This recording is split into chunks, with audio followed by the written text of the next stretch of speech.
Na mimi nashukuru kwa sababu wabunge wetu wako hapa. Unajua nimekuja Homabay mara nyingi, lakini wamekuwa wakinihepa. Lakini leo nimewapata. Si ndio?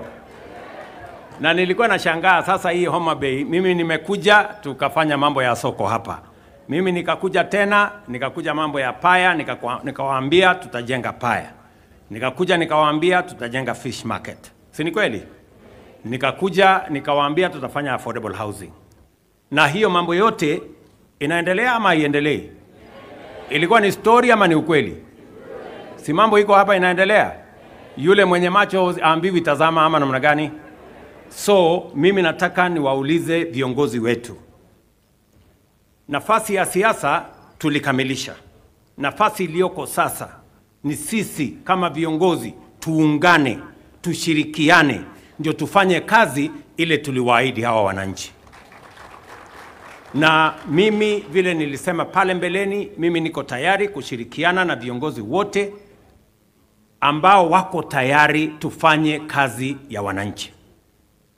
Na hiyo kazi tutashirikiana. Mimi nawaomba waheshimiwa, kwa sababu sasa tumepitisha sheria mpya ya CDF.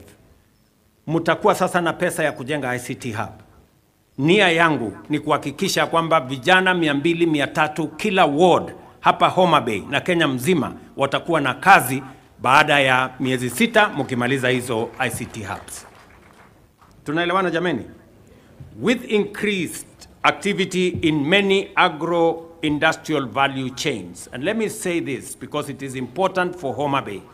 Homabay is among the 3 counties in Kenya that have applied for a special economic zone license at the county level. And I want to congratulate my dear sister Gladys Wanga for being among the 3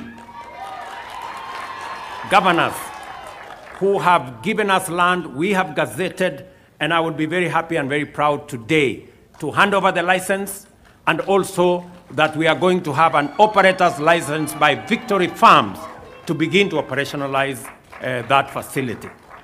We are not only doing that in Homabay County. We have another 6 special economic zones across Kenya. We are deploying the first 3 billion shillings to build those 6. We are going to work with Homabay County also on the special economic zone here in Ndiwa. Sinamna hiyo? Karachuonyo, hapa Karachuonyo. Sawa sawa. So that particular special economic zone, she has requested that she wants electricity. I will make sure that in the next 2 weeks there will be electricity. Na hiyo maneno ingine amesema yeye atafanya. Sinamna hiyo? Na ile ameniambia nifanye, mimi nitafanya.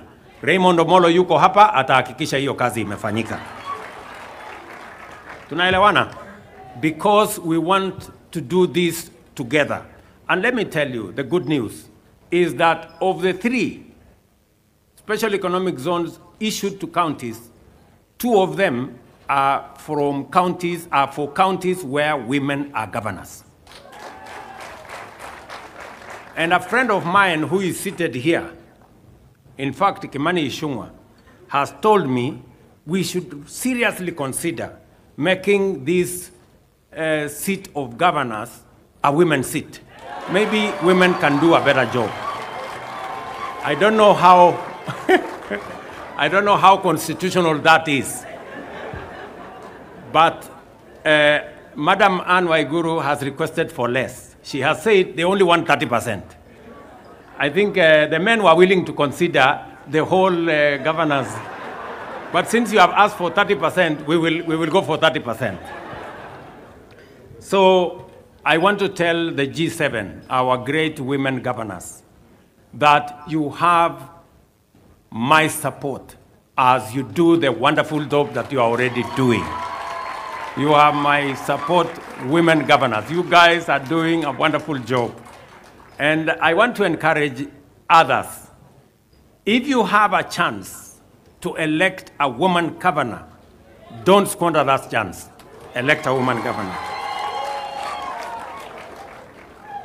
Let me also say here in Homabay County, we have already concluded the county aggregation and industrial park with the county government.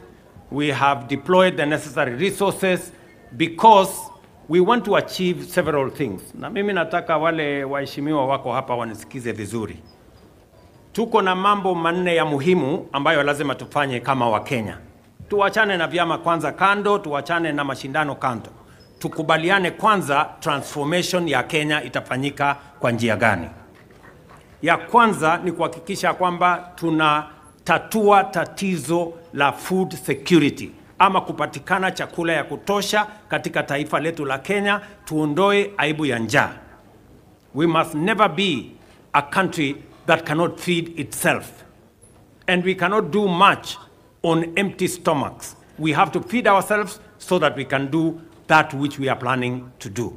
And that is why it is important that we work together to make sure that we produce enough food. And we must work with our farmers. And the plan that we have already deployed has shown results. Last year, for example, on maize, we produced 44 million bags. This year, we have taken it to 67 million bags. Our plan is that the end of this year, we must take it to 80 million bags. We must stop importing food into Kenya. We must grow it. Let me say the following, that it is not just food that we are, it's not just maize. Actually, we are spending 500 billion Kenya shillings every year to import food. That is not good news at all. We need to deal with that challenge of importing food into Kenya. We need to grow our food and save ourselves the 500 billion Kenya shillings. We cannot continue to import maize. We are importing rice. We are importing wheat. We are importing edible oil. We are importing sugar. We must stop it.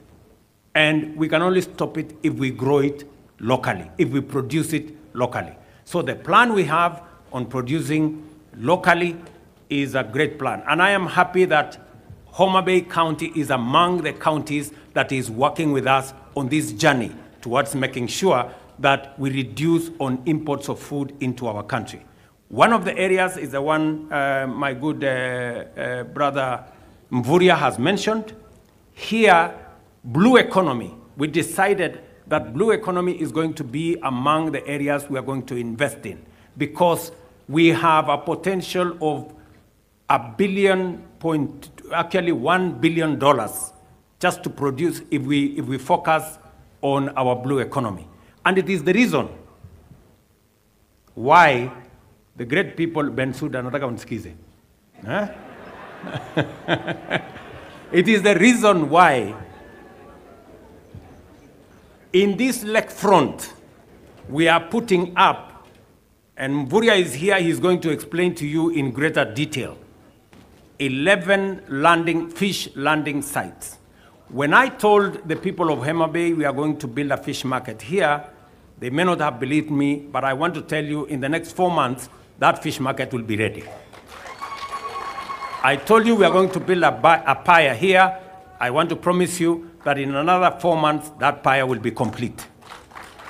I am now telling you we are investing another 1.5 billion Kenya shillings on 11 fish landing sites along this lake. We are going to build a fish landing site at Nyandiwa, down the road. You know where Nyandiwa is. We are going to build another one in Wakula. You know where Wakula is. We are going to build another one is Mainuga. You know where that is. That is just in Homabay. And then in the rest of the other 5 counties at the lake. And it is because we identify the blue economy as a source of food, as a source of helping us to reduce the importation of food into Kenya.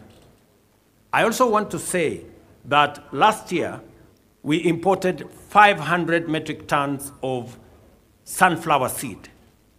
I am very happy that Homabay County was among the counties that are working with us on seed multiplication.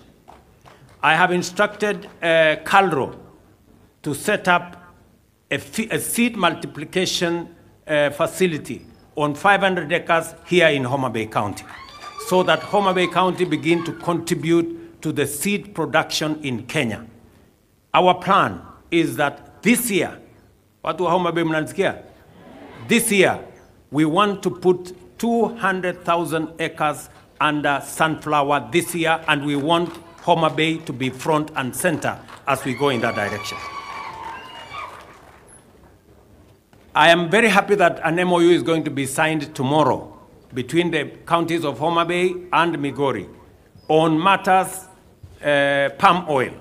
Again, in that space, that is the trajectory we are looking at, because we are spending $1 billion, almost 140 billion shillings importing edible oil in Kenya. I want to promise you that our plan is that in 5 years, we will not be importing edible oil to Kenya. We will be producing it here, from palm oil to canola, to soya, to sunflower. We have a comprehensive plan, and the secretariat in my office is working with counties to make sure that this is achieved. And my staff from that secretariat, I'm sure they are in this forum. Kuna watu wa kutoka pets from here? Yes, they are here, and they are going to have a conversation with the county, because we have been working with them to make sure that every county participates, especially those counties that have the kind of potential we are looking at. I want to commend Homabay County for emerging as a determined fast mover in many of these partnerships. This has enabled the county to showcase to the nation, region, and the world the first opportunities awaiting investment in order to create thousands of jobs and create billions of shillings in money and wealth. Apart from demonstrating the effective leadership, that effective leadership can transcend the politics of the day, Homabay has opened the eyes of our nation to the splendor and bounty that Homabay is endowed with. This investment conference now is in its second year and has defined these endowments into attractive investments in diverse value chains, from tourism and hospitality, the blue economy, several competitive agro-industrial subsectors, as well as housing and ICT. It is true that, as suggested by the theme of this year's conference, the opportunities in Homabay County are not just limitless, they are also endless. So tuendelee na hiyo kazi kabisa. From the meticulous